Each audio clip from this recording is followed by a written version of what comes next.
Bom dia, gente. Esse é o Paz e Bem. Tudo bem com vocês? Primeiramente, né, aqueles avisos. Se você não está inscrito no canal, se inscreva. Clique no sininho para receber as notificações. Nos ajude a divulgar, compartilhar esse canal de espiritualidade plural. E se você puder, faça uma doação solidária. Nessa doação o Mauro tem alguns objetivos que ele gostaria de atingir e vocês podem dessa forma ajudar o canal, tá bom?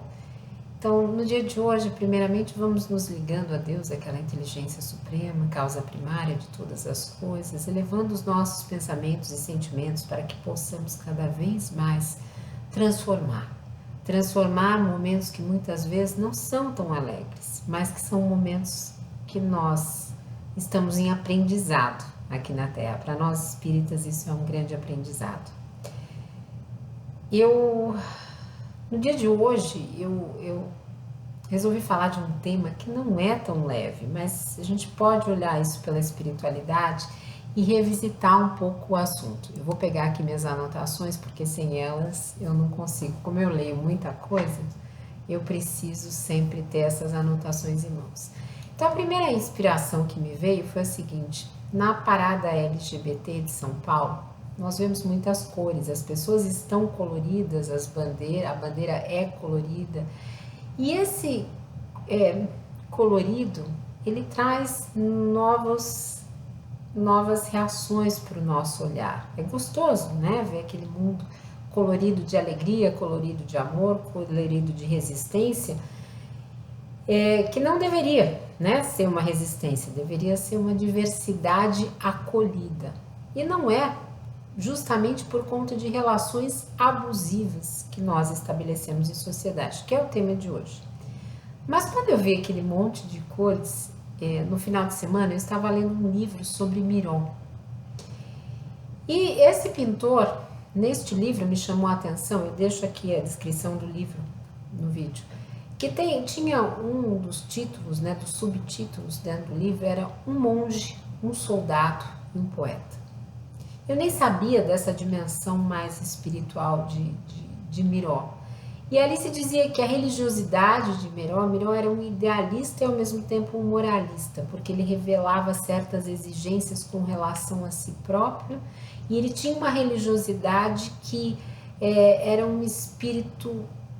um espírito profundo, apesar de ter tido experiências humanas, possivelmente até com substâncias as mais diversas. Ele se impedia de destruir o próprio corpo. Tanto é que ele tem um quadro que se chama O Mar, e nesse quadro que se chama O Mar, ele dizia que era porque ele nadava todo o final do dia no mar. Esse quadro, na verdade, não se chama O Mar, não sei se chama O Mar ou Banhista, acho que chama O Banhista. Então ele fazia essa relação entre natureza, espírito, religiosidade, tanto é que existe um etnógrafo chamado Michel Leiris, que em 1929 ele vai fazer um poema. Esse Michel, ele era especialista em África, ele tem muitos estudos de etnologia, querendo dar um novo olhar às questões da África. Não sou conhecedora da obra dele, mas eu pesquisei. E então ele vai fazer um poema sobre Miró, falando da atmosfera espiritual e intelectual da época. E Miró tem um quadro que se chama O Ceifeiro, que queria ser um quadro de resposta ao Guernica, do Picasso. E ceifar, a gente vê muito isso dentro do contexto religioso, né? E Miró era um homem de silêncio, ao que consta neste livro que descreve um pouco da sua biografia, extremamente discreto, um artista de estúdio, tanto é que a gente não encontra quase entrevistas dele, avesso a jornalistas, como eu sou também, e que dispensava festas, atenções, mesmo quando seu trabalho era muito disputado. Ele queria que a sua obra falasse. E falar da obra dele alguns autores consideram que a obra dele não era exatamente politizada, principalmente nas circunstâncias da Guerra Civil Espanhola, e ele, né, sendo da Catalunha, mas para ele toda arte é política, né? E Miró foi crítico em relação a essa Espanha dos anos 30. Ele nunca deixou de aceitar convites para produzir aquilo que mostrasse um pouco do seu repúdio nessas questões. E, ao mesmo tempo, como a repressão era muito grande, ele faz uma reinvenção, ele reinventa a representação do mundo, né, com as linhas simples dele, convidando a vermos tudo como se fosse a primeira vez. E faz um novo jogo de símbolos, né, daquele tradicional que existia já no surrealismo, que envolvia um pouco de componentes, inclusive, da psicanálise. E ele vai se mostrar um artista em constante movimento. E eu pensei nisso porque eu pensei em relações abusivas. E muitos de nós vivemos ao longo da vida relações de muito abuso.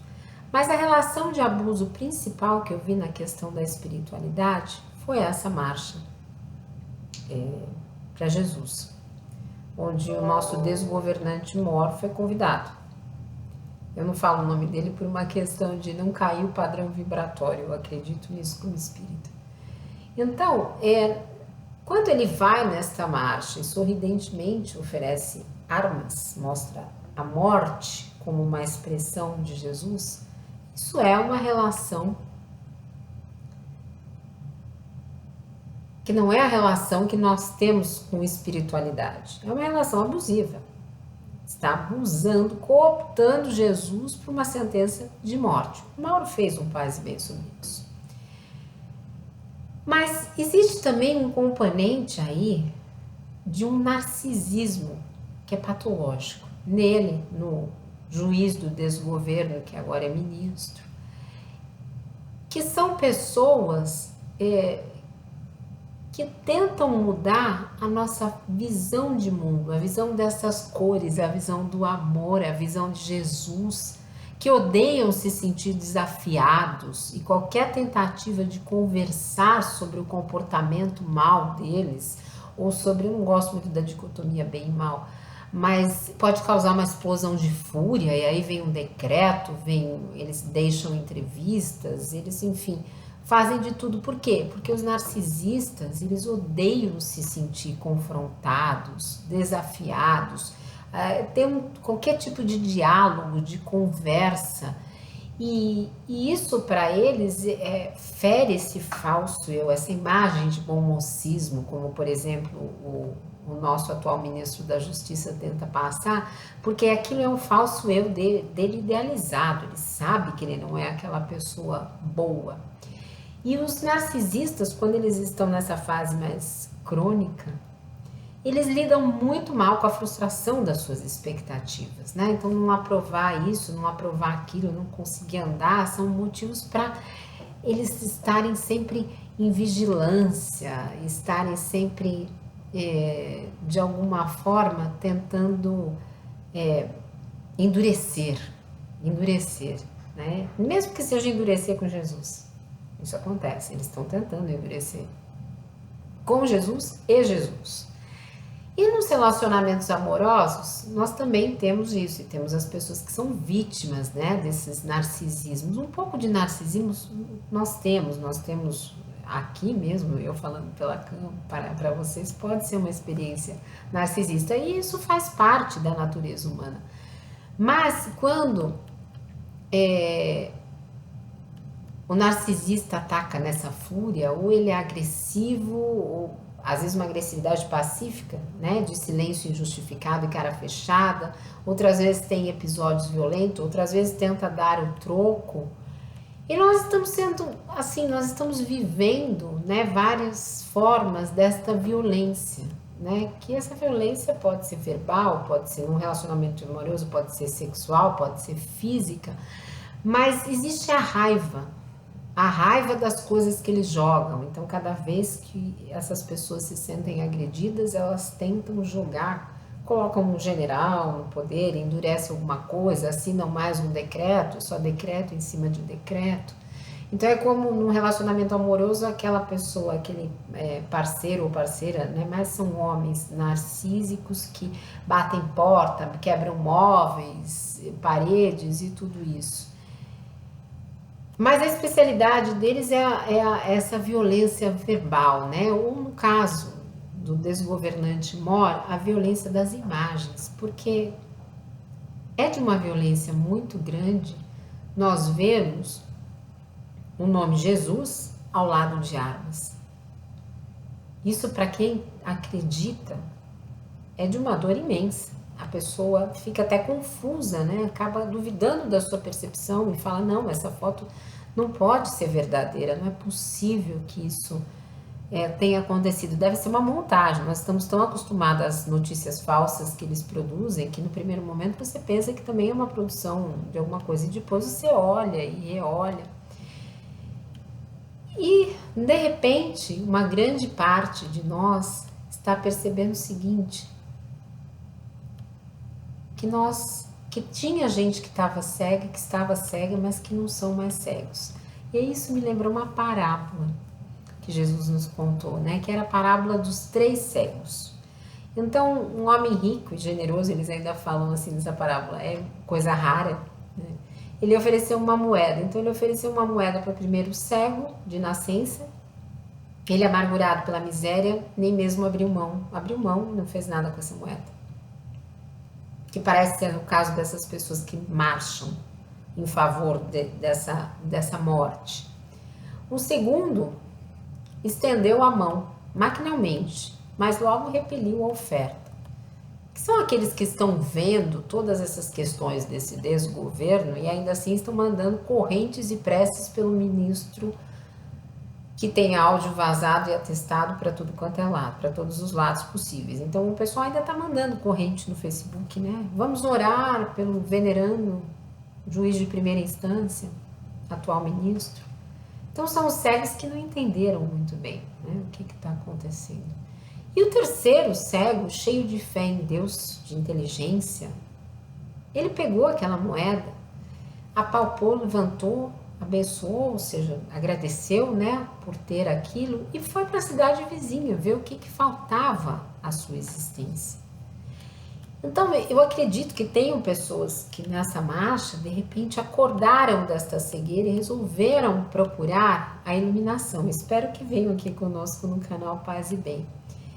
Porque nós estamos vivendo relações abusivas em todos os termos. No judiciário, né? No próprio STF, que adia um julgamento e fica não basta toda essa injustiça cometida contra o presidente Lula, eles ainda continuam, né, por fragilidade, permitindo que o judiciário haja abusivamente. E aí eu pensei, existe um caminho? Existe. Né? Nós não vamos dar receita aqui porque não somos gurus nem nada, mas existe uma possibilidade.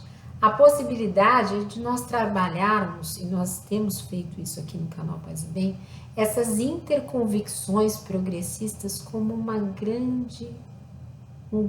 como se fosse um grande tear, produzindo uma nova malha de espiritualidade plural progressista. E é por isso que nós precisamos da sua ajuda divulgando esses vídeos. Não disputar esse lugar de fala das questões religiosas, mas ao contrário, despertar da cegueira aqueles que pegaram as suas moedas e correram para as outras cidades. Sendo como? Sendo mansos, pacientes. Isso não quer dizer deixar de corrigir o erro, mas nos colocando num caminho de bondade, de caridade, de acolhimento, entendendo que algumas pessoas realmente estavam nessa cegueira, mas nessa cegueira produzida, sendo complacente. Porque na medida em que nós vamos recolhendo esses cegos que vão para as cidades vizinhas, nós vamos mostrando o nosso lado cristão, esse lado irmão e irmã, que não é o irmão e irmã que eles chamam ali diante de uma pessoa que representa a morte numa marcha. Até porque não precisamos marchar com Jesus, nós podemos caminhar com Ele dentro do coração. E esse caminho é um caminho cheio de fé, onde Deus está na sua condição de inteligência suprema. E Ele não é substituído por nada, porque nós temos essa certeza. Existe uma guerra virtual, uma guerra híbrida, como alguns chamam, mas existe também essa guerra religiosa. E quando nós refutamos a guerra e fazemos um movimento de paz em direção àqueles que estão nessa situação de cegueira provisória, nós conseguimos muitas vezes, porque às vezes desperta um sentimento de remorso dessas pessoas, um sentimento de consciência, nós conseguimos muitas vezes aliados espirituais, aliados no amor. Porque o que é a arte? Por que nós falamos, de Miró?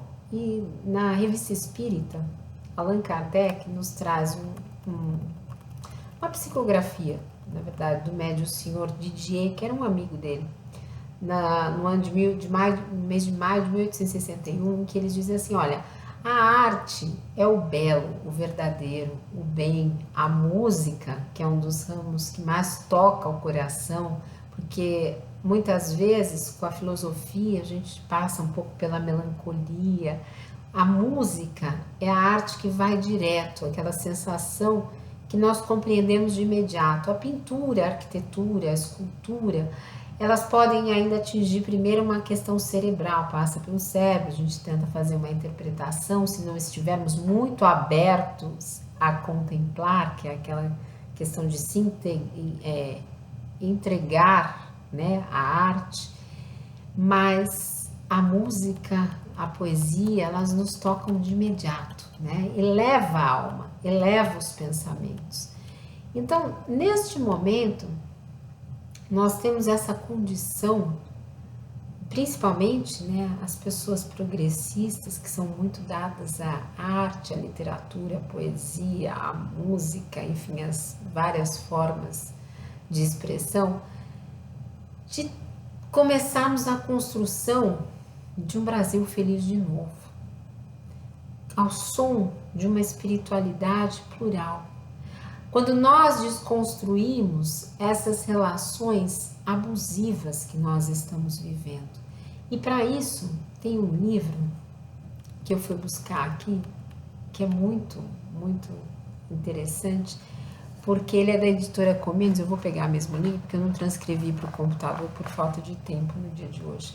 E ele chama Comênios, a Educação e o Cyberespaço.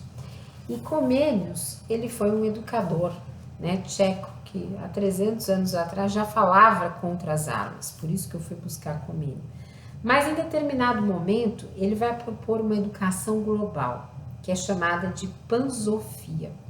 E na pansofia, vejam como uma pessoa é progressista, ou ela vive um tempo muito além do seu. Ele vai propor o seguinte, que como uma forma do mundo, e o mundo na época dele também era um mundo muito de conflitos, como a gente pode melhorar essa nossa situação que nós estamos vivendo. Ele vai dizer assim, olha, existe um mundo possível, a pansofia, o sistema de sabedoria humana. Ele vai dizer assim, ele vai estruturar a pansofia assim, o mundo possível do pensamento, o mundo ideal dos arquétipos, o mundo dos anjos como uma inteligência fora dos seres humanos, o mundo material da natureza, o mundo artificial criado pelos seres humanos, o mundo moral das relações humanas, o mundo espiritual das relações religiosas e o mundo eterno de Deus. Mas ele vai dizer o seguinte, olha, a pansofia torna assim possível a comunicação integral do saber para fazer valer contra a ameaça de apropriação pelas elites especializantes cegas perante o universal. Desculpa, quem diz isso é um pensador chamado Cauchy. Então, o saber é o bem comum que deve ser igual e integralmente difundido a todos os homens. Com essas consequências pedagógicas decisivas, sábios, filósofos, teólogos devem, doravante, integrar no seu saber as condições da sua comunicação universal. E eu peguei esse trecho porque eu pensei, o Paz e Bem é espiritualidade plural, mas ele é comunicação. E ele é esse saber plural, porque aqui nós temos as religiões afros, nós temos católicos, protestantes, psicanalistas, ateus, enfim, se eu esqueci de alguém, anglicano, não posso esquecer do Eduardo Henrique, monges, né? Nós temos muita gente aqui interessada nessa pansofia, que é essa comunicação do todo. Porque quando nós fazemos essa grande teia de conhecimento, pansofia, nós vamos resistindo a essas relações abusivas. Mesmo na nossa vida amorosa, se nós tivermos uma relação desse tipo, pode ser muitas vezes com a mãe, com o pai, pode ser com o parceiro, enfim, cada um sabe a sua história e o quanto isso permeou as suas questões emocionais. Quando nós passamos a ler, a conhecer, nós conseguimos nos libertar de sermos vítimas e reféns dessas relações todas. E a proposta de espiritualidade, dessa espiritualidade de Jesus, que veio nos dizer, eu sou o caminho, a verdade e a vida, é justamente esta proposta de conhecermos o todo. E quando nós nos abrirmos a isso, nós ficamos cada vez mais próximos de nós mesmos, mais próximos um dos outros coletivamente, e conseguimos aplacar um pouquinho esse sofrimento. Este final de semana eu assisti o Democracia em Vertigem e confesso que foi um incômodo, né? Foi um incômodo porque ali nós vemos o quanto foi sofrido estes últimos anos, né, da nossa vida com tudo isso acontecendo. Mas a grande arte é a arte de amar. Eu vou terminar, ficou um pouquinho escuro, desculpem a vida, eu vou terminar porque eu já falei demais no dia de hoje. Depois eu volto com o tema da democracia em vertigem e outros aqui do canal. Mas nesse momento eu queria desejar que nós possamos reexistir às relações abusivas com Jesus, com o outro, aquelas que muitas vezes não foram na verdade nunca foram consentidas, mas que ainda permeiam muito desse mundo que nós vivemos. Então, para você que nos acompanhou, um beijo enorme, aquela respiração, soltando, inspirando, nos conectando com a beleza, nos conectando com a arte, nos conectando com a espiritualidade. Um dia muito bom, de paz e bem para cada um de vocês. E muito obrigada. Eu sou a Carla Pavão.